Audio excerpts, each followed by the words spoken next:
Thank you, Joanne. My self-description is modest because I wouldn't know how to live up to that kind of description, but I'll try my best. Thank you. It's great to be back. I try to come back at least 2 or 3 times a year, which is not enough. One is spoilt for life. One has spent a number of years at the UI. So those of you who haven't left yet, just remember this. It's never as good as this again. You know, when not even if you're the Regis Professor in Edinburgh. Okay, so maybe this is just my gloomy northern thing coming through again. But anyway, it's a wonderful place, and it's great to be back and to talk on this subject. And I'll speak for about 50 minutes, and then we'll take questions. So, why the title? When Sovereigns Stir? Well, basically, I start from looking at a recent book by Richard Tuck, the well-known, celebrated historian of political ideas and thinker on Hobbes, Locke, the 16th, 17th century generally. His book, The Sleeping Sovereign, which is an attempt to come to terms with Hobbes again and to look at the contribution that Hobbes made to contemporary thinking about democracy and sovereignty, and to also try to argue for the continuing relevance of Hobbes today. It should be known that Tuck, in the local tribal war that we have in the UK, is a leaver rather than a remainer, and he has a particular liking for referendums and for sticking to the result of referendums and never thinking about having a second referendum. Heaven forfend. And I'll say something about that in due course, or at least in the questions, but it's not irrelevant to the subject of today's talk. Basically, what Tuck does is that he reminds us of the fact that Hobbes was a very, very significant figure in the making of our understanding of modern democracy, modern constitutionalism, etc. In fact, the subtitle of the book is The Invention of Modern Democracy. One might say that he overstates the influence of Hobbes here, but he certainly gets at something. He certainly gets at the way in which Hobbes is a vitally important figure in the movement from early modernity to high modernity, and indeed to late modernity, and how we think about constitutionalism and how we think about sovereignty. And what I want to do today is to investigate the continuing relevance and the continuing strength, but also the continuing limitations of the concept of sovereignty as we look at the global political and legal constellation today. Inspired by, but to some extent taking issue with, some of the views which Tuck has in his rereading of Hobbes. So let's start off with the curiosity, what I call the curiosity of Hobbes. Very much a paradoxical figure in the history of sovereignty. He's associated with what Martin Laughlin calls the shibboleth. And for those of you who are not acquainted with this strange word, the idea of a shibboleth is some belief, some outmoded belief to which a particular community seems to be attached. Okay? The shibboleth that sovereignty is about highly centralized and comprehensive state power. Anyone with the most passing understanding of Hobbes and his famous works, De Cive, Leviathan, etc., know that he is closely associated with the notion of the despotic absolute ruler. Yet, Hobbes also, and this is the point and purpose of Tuck's book, Hobbes also provides us with the tools with which we can understand sovereignty in its much more supple, modern, constitutionalized form. So I wanted to explain that and say something about it, but also then home in on the metaphor of the sleeping sovereign and the significance of the sleeping sovereign within the Hobbesian worldview, and suggest an alternative metaphor, the sovereign that stirs, the sovereign who is no longer asleep but not fully awake either, to try to get at some of the ways in which the notion of sovereignty is being irritated and perturbed today, okay? So, and I want to say that the language of sovereignty to which Hobbes contributed continues to frame and limit how we think about the global legal and political constellation. There is a significant legacy effect here. Richard Jackson famously said that sovereignty remains the grammar of modern politics.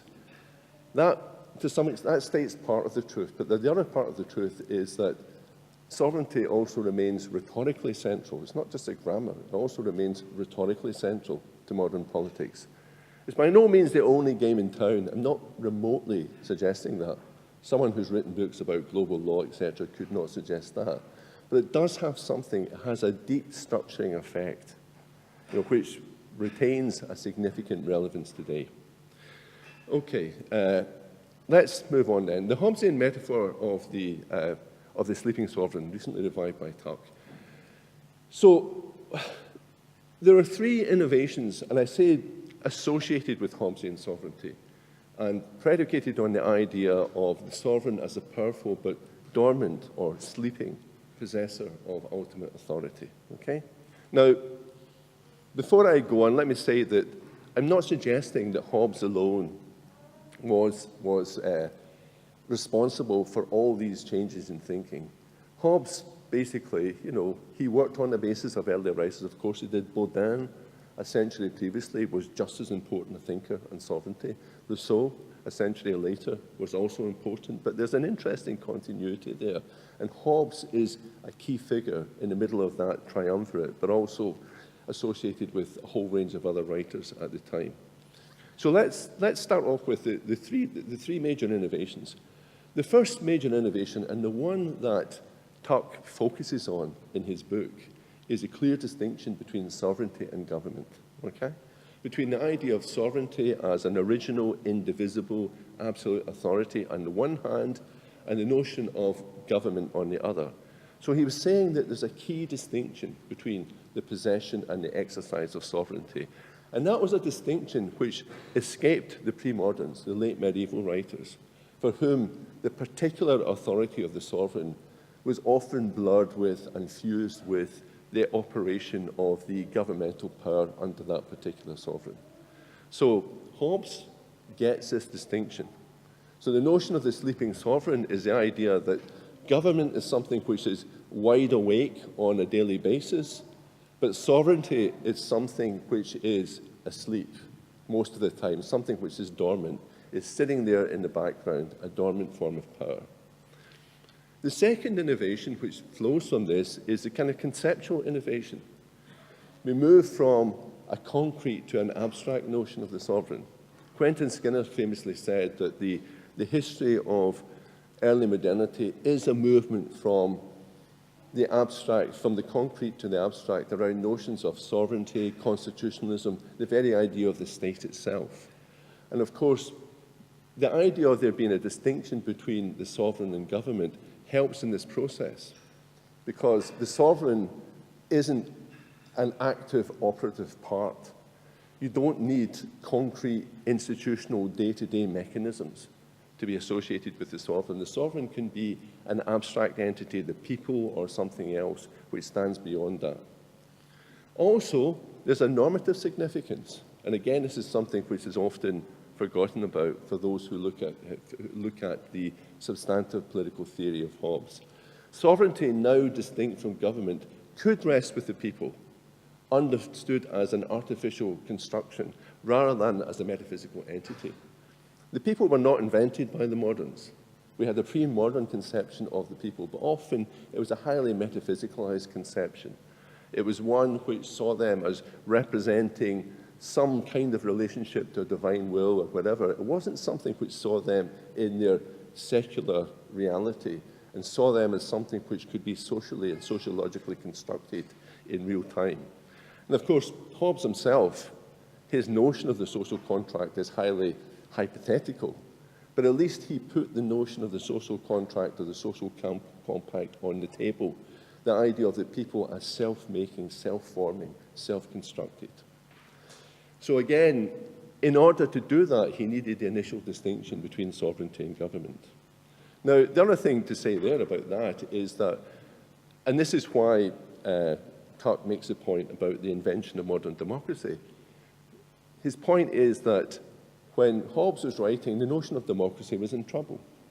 You know, we had the memory of the city-states, we had the memory of the ancient Greek polities, where you had instant, direct democracy. But no one could think of how to conceive of democracy within a large entity of many millions of people stretching over hundreds or thousands of miles. And the way to recover the notion of democracy was to draw this distinction between sovereignty and government. Government in these days was something which was still seen as something which couldn't be particularly democratic. It would be elitist, it would be top-down. But behind government would be a notion of sovereignty, a notion of sovereign self-determination, which at that fundamental level could be seen as being democratic. So the beginning of the recovery of democracy, and of course over time democracy then feeds into the second level of government, but the beginning of the recovery of the notion of democracy is in this idea of the democracy of the constituent people, the people who make the Constitution in the first place. Okay. So Hobbesian sovereignty and modern constitutional sovereignty. You might say, okay, so Hobbes had something to say about sovereignty which had not been said before. But what's the relationship between that and modern constitutional sovereignty? And I think Tuck's thesis here, although it's not well developed, I don't think, and so I'm having to fill in the cracks here, so to speak, he talks about the sovereign as somehow prefiguring modern.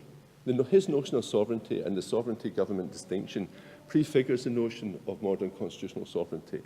And what we can do is we can take the three themes, the three original themes that we see in Hobbes, the notion of a division between sovereignty and government, the notion of abstraction, and the notion of a clearer normativity associated with sovereignty, and see how these push on into the modern notion of constitutional sovereignty. Constitutional sovereignty is seen as something, as government according to a higher and framing set of collectively endorsed rules. So the idea of constitutional sovereignty is the sovereignty becomes departicularized.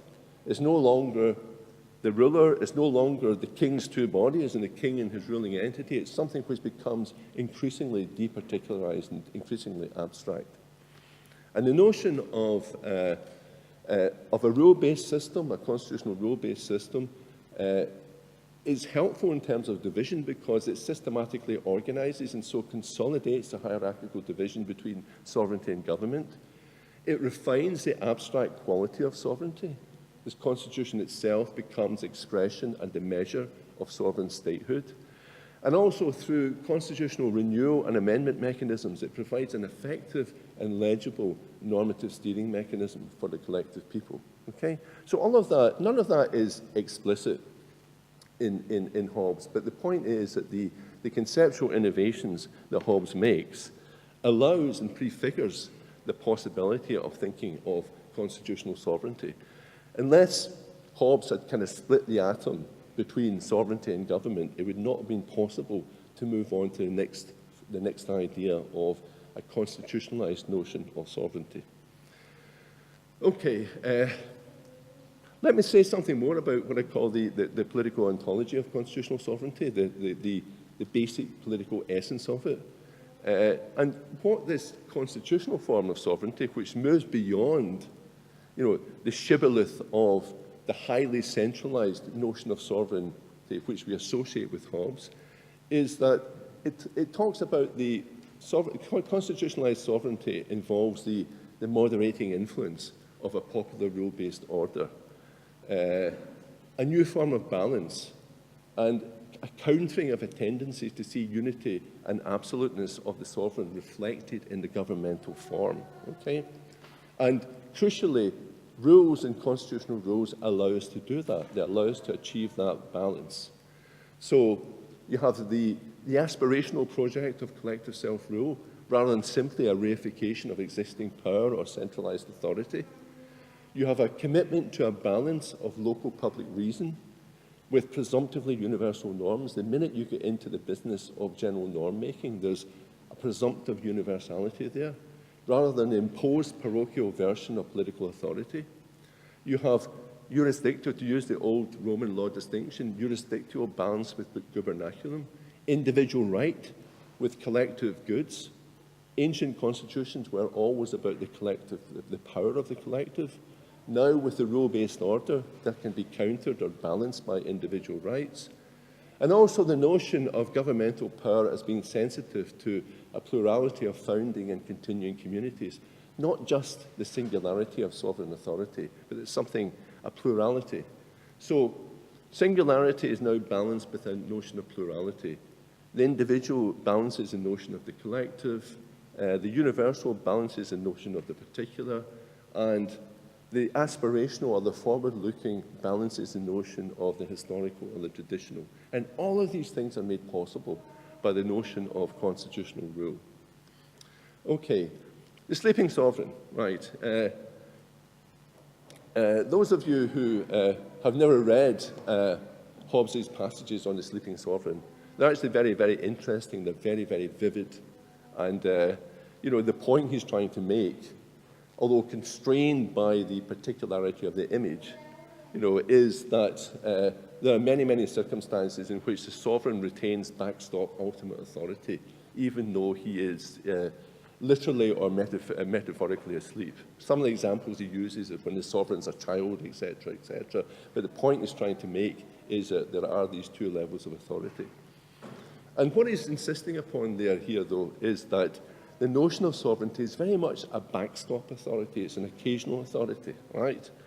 And of course, it's one which retains, our sense of it today is somehow retained in the distinction between popular authorship and present consent, or within the American readings, American constitutional writings, the distinction between originalism and living constitutionalism.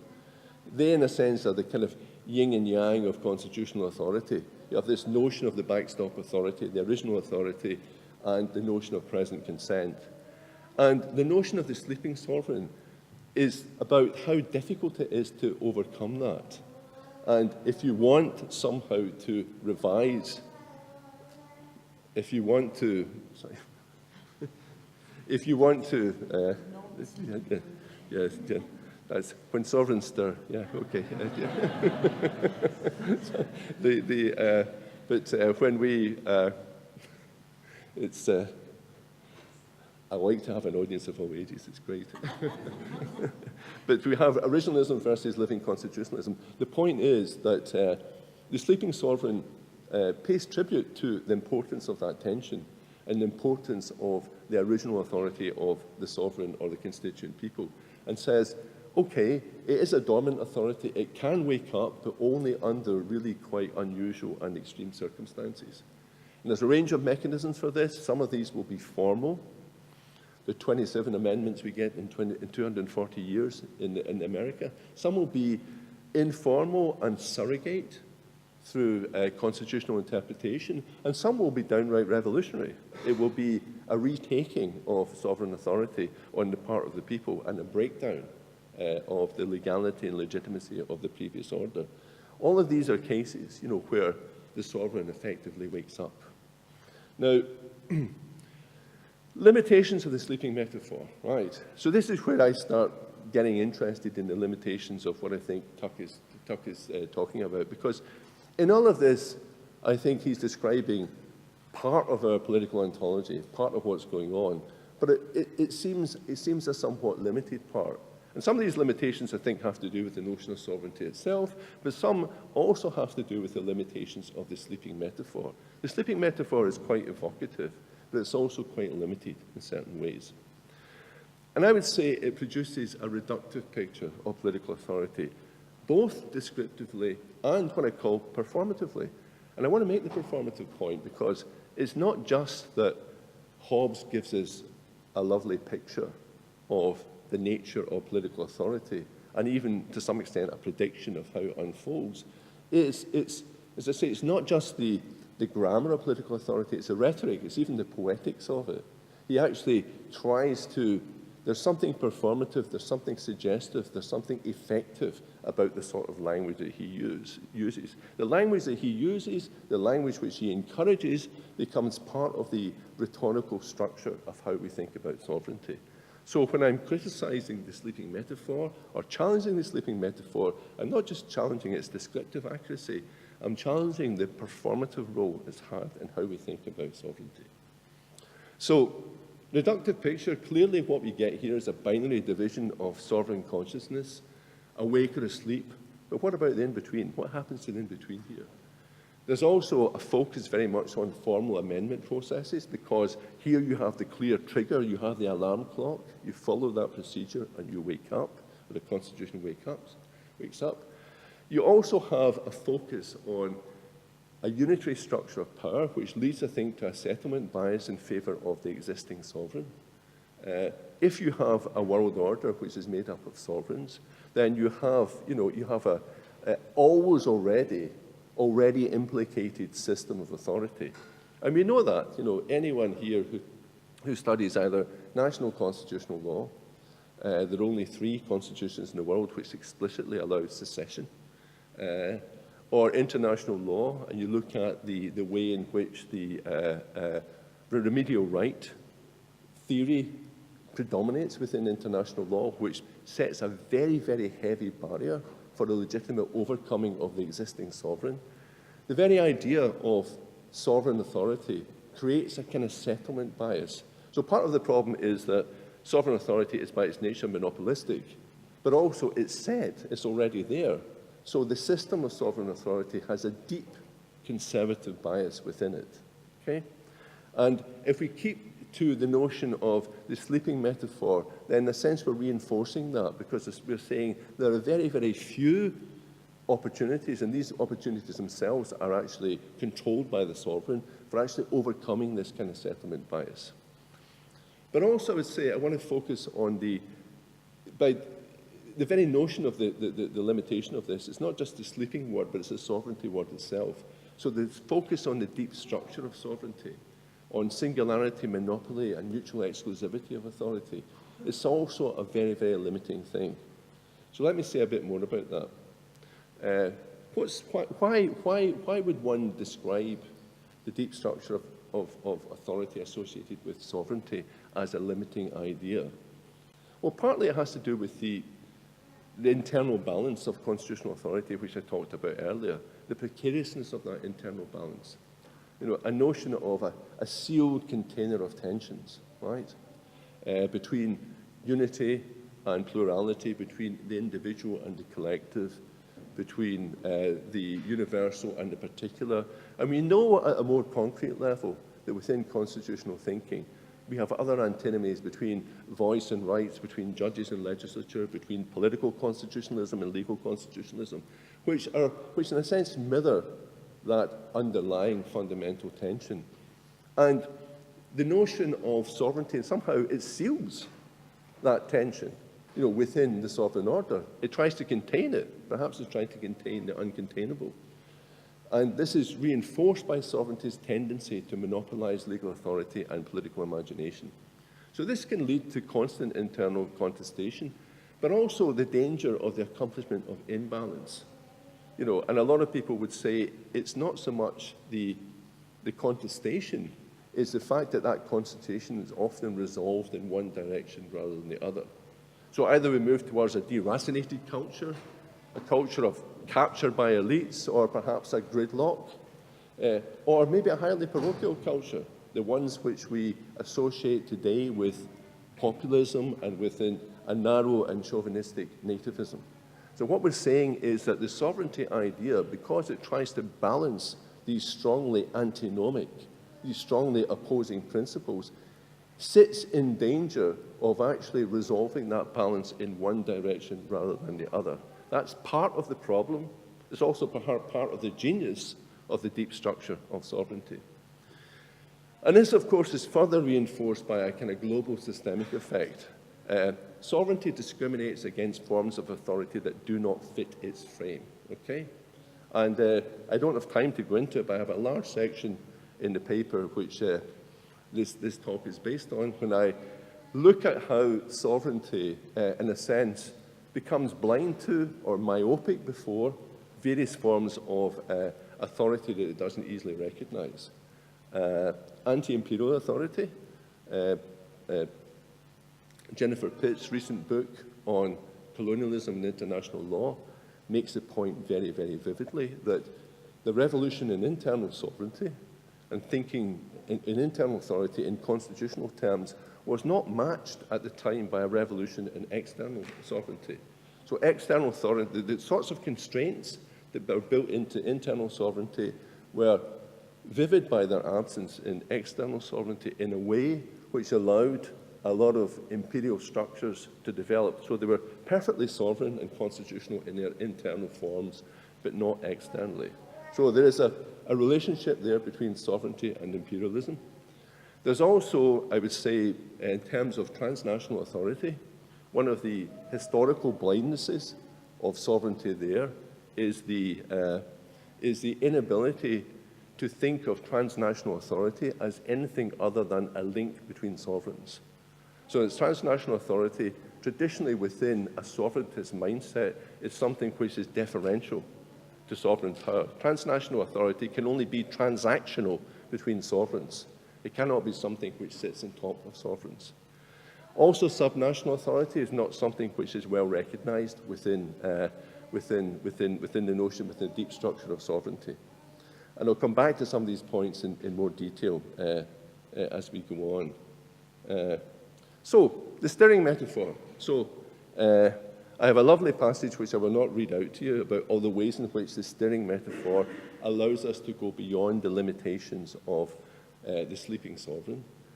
But what I want to get at are the ways in which it allows us to investigate the edges and perhaps the open edges of sovereignty in a more kind of interesting way. First of all, the steering sovereign, the ways in which you might think that sovereignty consciousness is steering, is clearly something which is non-binary. It's in between. It's not making this clear black and white distinction between the sovereign being asleep and the sovereign being awake. Also, the steering sovereign gets at the notion of the frustration of sovereignty, the circumstances in which the steering sovereign cannot waken up, cannot be awoken. So we see, part of the political phenomenology is that we see the steering, but we do not see the awakening. It also gets at sovereign competition, the notion that you have a number of putative sovereigns all simultaneously steering, or some awake, some steering, etc., etc. That's an important notion.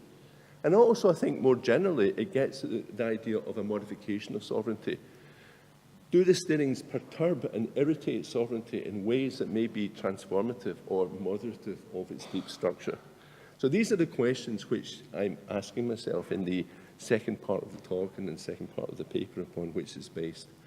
And what I want to do is, and forgive me for the bullet point history of sovereignty here, but so I'm telling a story which talks about the kind of longue durée of the development of a modern form of constitutionalized sovereignty from Hobbes's modern pre-constitutional sovereignty, and then moving into a situation where we're looking at a pattern or forms of challenges to that modern conception of sovereignty. Now, an awful lot is missed out here, okay? But what I want to do is bring us up to the present and talk about a number of different ways in which we can see the steering of new forms of sovereign sensibility and what the consequences of these are, okay? So, I love alliteration, the 4 R's, okay? So we're talking about the reassembling of sovereignty, the raising of new claims of sovereignty, the rationing of sovereignty, what's that? And the reassertion of sovereignty. And what I want to say, and this is my main substantive claim, is that there is an internal relationship between the 4 R's, okay? That the reassembling, the raising, and the rationing are all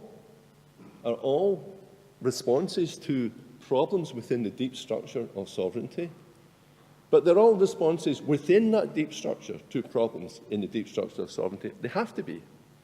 But they're also they're responses which provide their own reaction, and that reaction takes the form of what I would call the reassertion of a more basic type of sovereign power.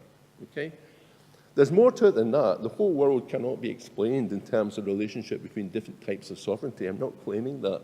But what I'm saying is that at the level of ideas and the level of deep structures, there is an internal relationship between these different types of sovereignty. Okay, reassembling.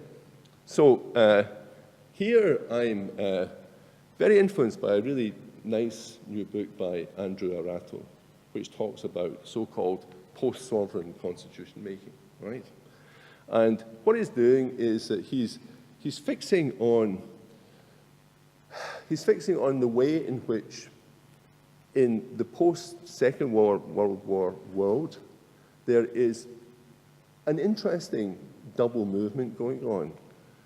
There's a greater continuity at the point of the making of new forms of sovereignty, but also against that, there's a greater discontinuity when we interrupt sovereignty after it's been constituted. In other words, what he's saying is we want to move away from, and we are moving away from a model where there's a great rupture and there's a making of the new sovereign, and then there's just a whole series of minor amendments where the sovereign wakes up very, very irregularly just to tweak things and to change them just slightly, saying that's not what happens within modern constitutional orders, or so his argument it goes.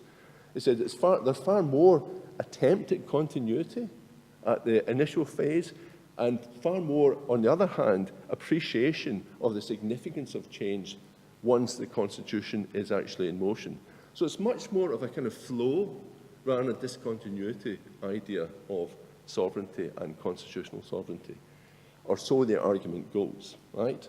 And of course, one of the points that's made here is that so many new constitutional authorities from post-apartheid South Africa to post-Franco Spain, and many, many other examples, including many examples in Central Europe after the fall of the Berlin Wall, are examples of what Philip Schmitter, previously of this parish, would have called pacted transitions, or round-table type agreements, right?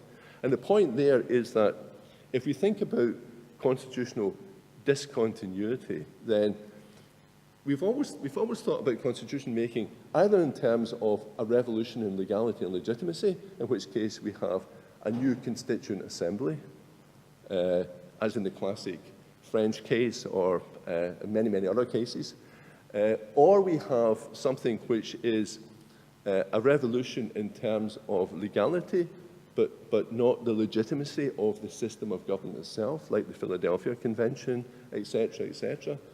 What it's saying is that within the round table method, what you tend to have is a continuity in terms of legality, albeit a reframing of the question of legitimacy. Interestingly, in South Africa and in many of the constitutions of Central Europe, there is an actual formal continuity between the ancien regime and the new system. And the point that is trying to make there is that constitutions in this new reassembled form are far more self-aware of the plurality of their underlying influences and of the tenuousness and fragility of their ongoing legitimacy. Democracy, the notion of democracy, filters back through from the second-order level of everyday government into the first-order level of everyday government into the second-order level of constitution making. And that's something which affects both the beginning, but also the middle. There's far more, people have quantified this, there's far more evidence of constitutional referendums. There's far more evidence of constitutional crowdsourcing, whether it be Ireland or Iceland. And these sorts of ideas, ways in which you actually inject significant forms of re-legitimizing direct democracy into the constitution-making process. So the idea is that you move from a metaphor of discontinuity and minor modification to one of periodical convulsions, where you have to move back into the second order of constitution making. So that's what I mean by the reassembling, the reassembling idea here. One of the things you would say is, and it's a kind of cheap point, but I think conceptually not insignificant, is that what Arato talks about actually is pre-sovereign rather than post-sovereign, right? He might call it post-sovereign, but all of these processes that he talks about are finally always resolved in the making of a new sovereign unity. You know, that might not be important, but it's something which is, you know, there are no examples where that doesn't happen, right? Now, the next R is erasing. New forms of accommodation of subnational or transnational groups. Creates momentum for further types of quasi-sovereign autonomy. Now, clearly, one of the most, you know, fundamental, innovative forms of constitutional architecture, constitutional engineering over the last 60 years has been the recognition of diversity. We've moved from recognizing fairly symmetrical forms of territorial federalism to very, very asymmetrical forms, whether it be in Spain, whether it be in the UK itself or Canada, where you have very, very diverse forms of recognition of different types of subnational entity, asymmetrical federalism it's sometimes called. Much more recognition of cultural rights, which are not necessarily territorial, but they're personal to people within particular cultures. Much more recognition, whether perhaps in consociational agreements, to representation, disproportionate representation of groups at the centre, etc., etc.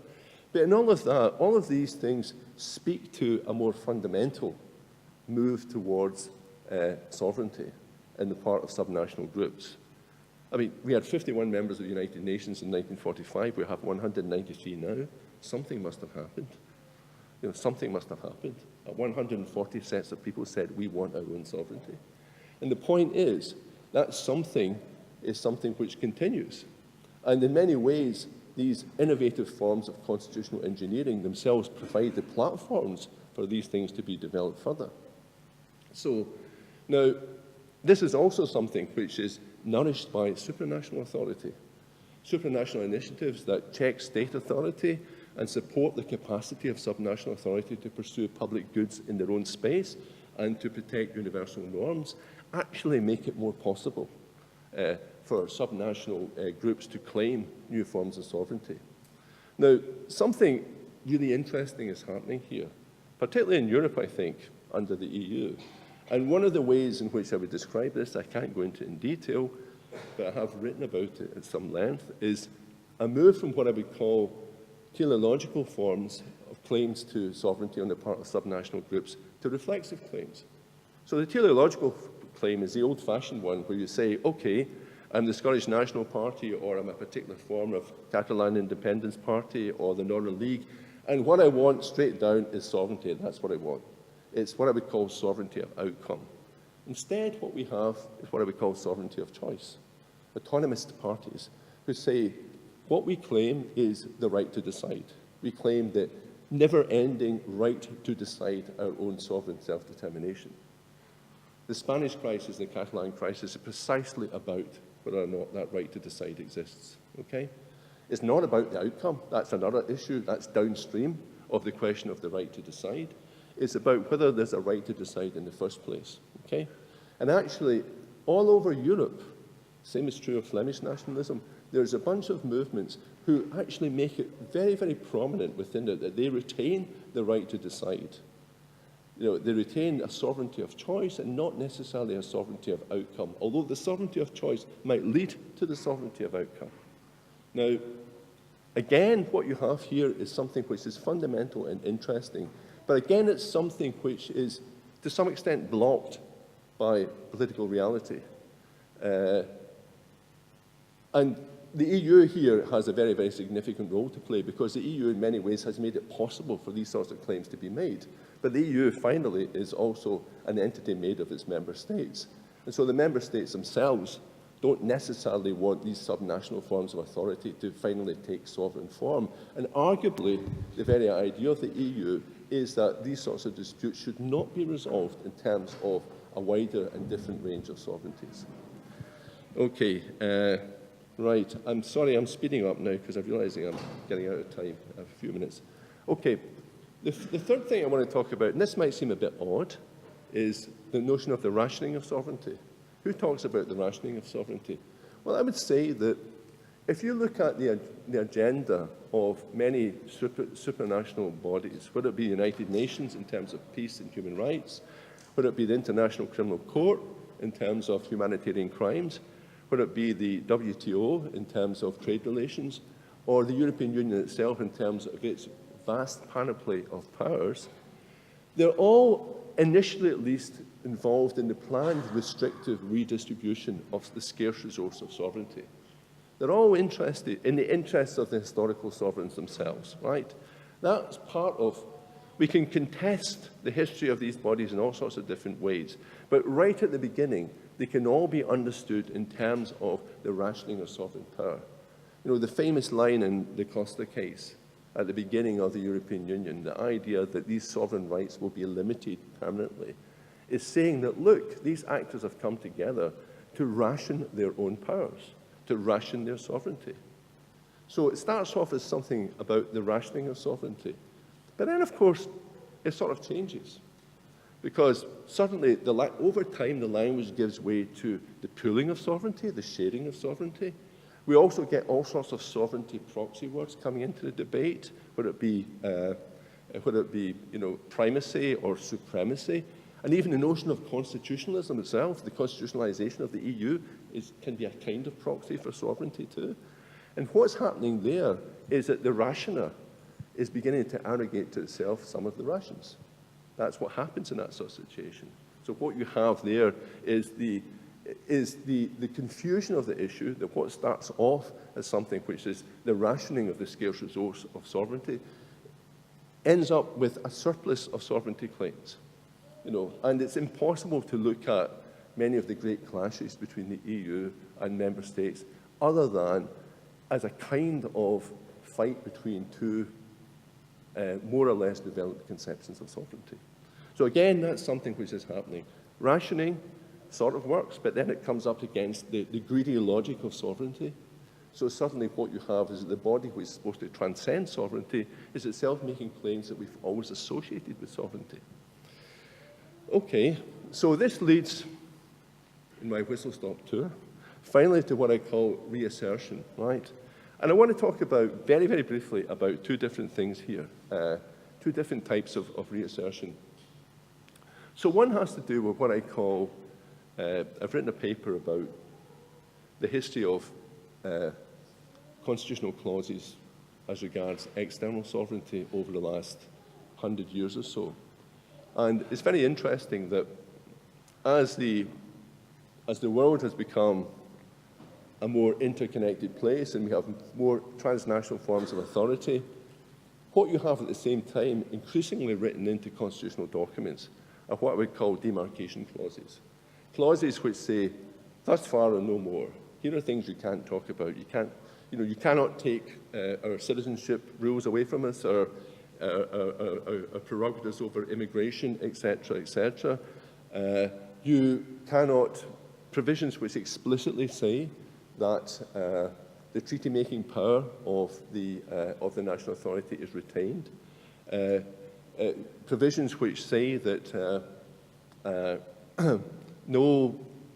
certain treaty obligations cannot be entered into unless they follow the terms, or unless there's a constitutional amendment, or unless they follow the terms of a constitutional rule.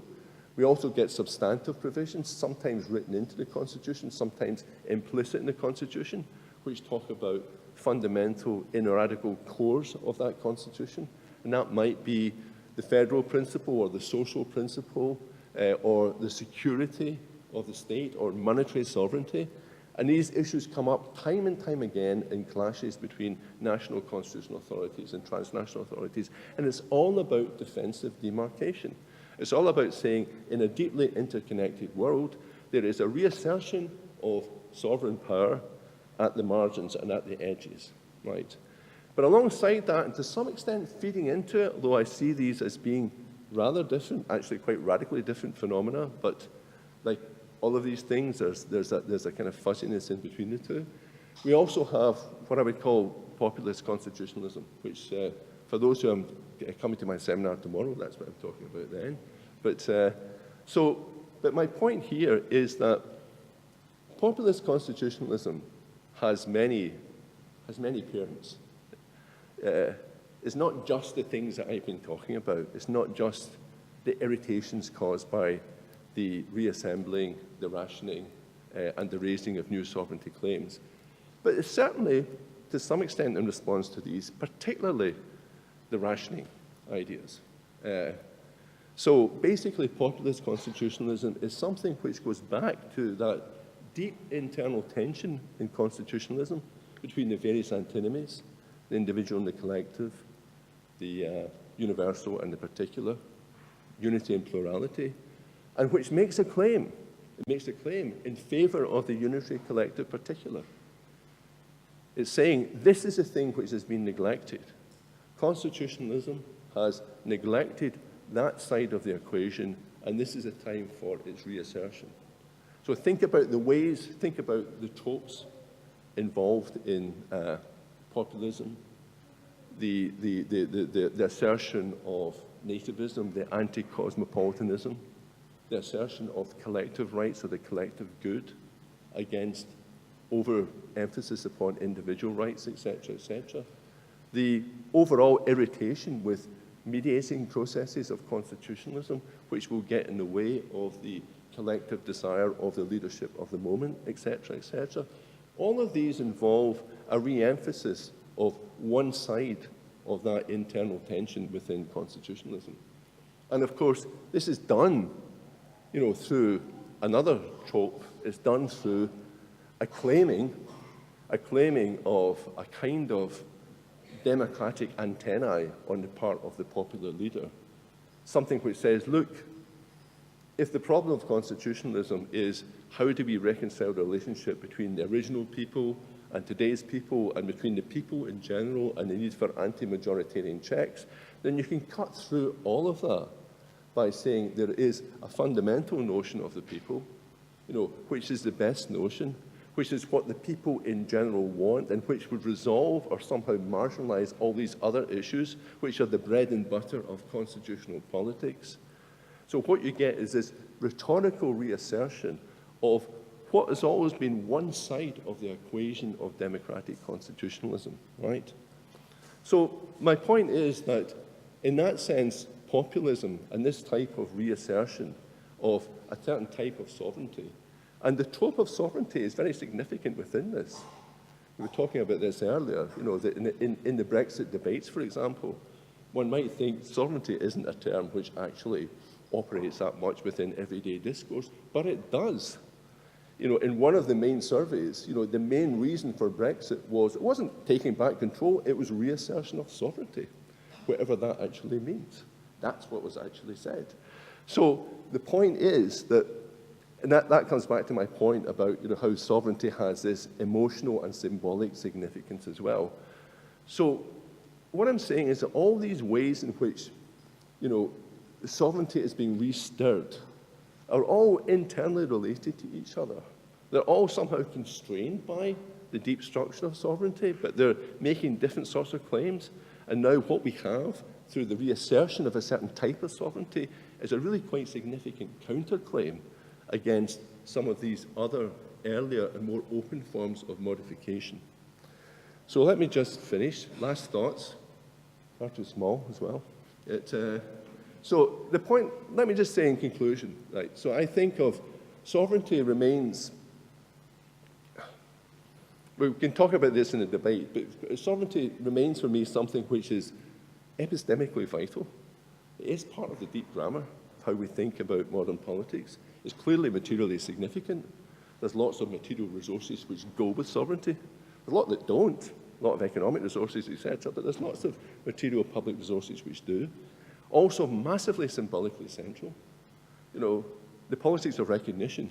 There is no more recognition-sensitive idea than the notion of sovereignty. That remains the case. But also, it's a ruthlessly sought and jealously guarded asset. Also, it provides a kind of reifying support for the nation-state as a kind of paradigmatic polity form. Also, a structural support for the state system of mutually exclusive sovereigns. Honestly, also, it's both a consolidator and an exaggerator of cultural and political difference. All of these are on the charge sheet. It's also a zero-sum calculator. We have systems, we have innovations which try to go beyond the zero-sum.